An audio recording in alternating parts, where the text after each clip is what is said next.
Ukay-ukay ang tawag, pagbentahan ng damit na segunda mano o gamit na. Pero paano kung sabihin ko sa inyo na sa isang sulok ng internet ay may isang kalakal na ang isang piraso ng kasuotan ay mas mahal talaga dahil kagagamit lamang.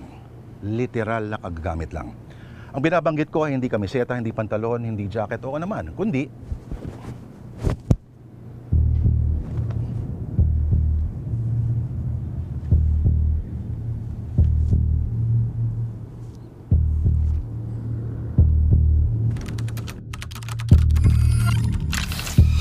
nabasa ko yung panty fetish. Sinubukan namin. Meron akong used panty dito, tas ganyan-ganyan. Tas how much ganyan-ganyan. Tas nag-search muna ako kung magkano yung bentahan sa ganun. Parang ang pinakamababa in peso, 1,500.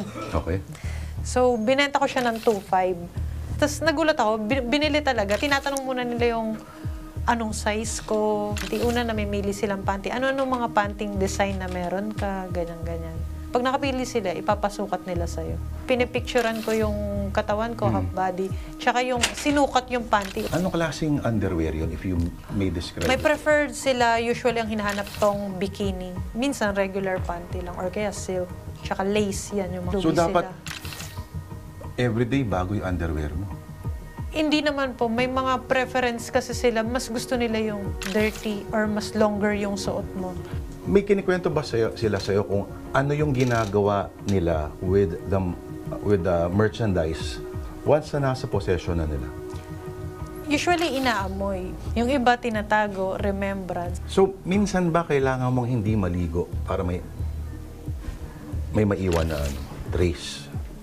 Hindi naman, naliligo naman ako. Susuotin mo lang din ulit agad. Nag-iiba ba ang tingin mo doon sa kaharap mo kung bigla mong na-realize or bigla mong na may interest sa item? Nung bago-bago kasi ako nagbebenta, nung una nag-iiba tingin ko, ay, ganda pala yan, ganyan. Parang medyo judgy pa ako noon. Pero ngayon, sinasatisfy lang nila yung sarili nila doon sa fantasy yun. Hindi naman ibig sabihin na umaamoy sila ng panty, masama na silang tao. In short, yung sinasabi natin kanina, your fetish does not define you. Opo. Your kink does not define you as a person. Habang dumarami ang handang bumili, sigurado akong mas marami din ang handang hindi maglaba ng kanilang salawal at hayaan itong maging marumi. Lord de Vera po, mukha ng maliliit, isyong malalaki, panting marurumi.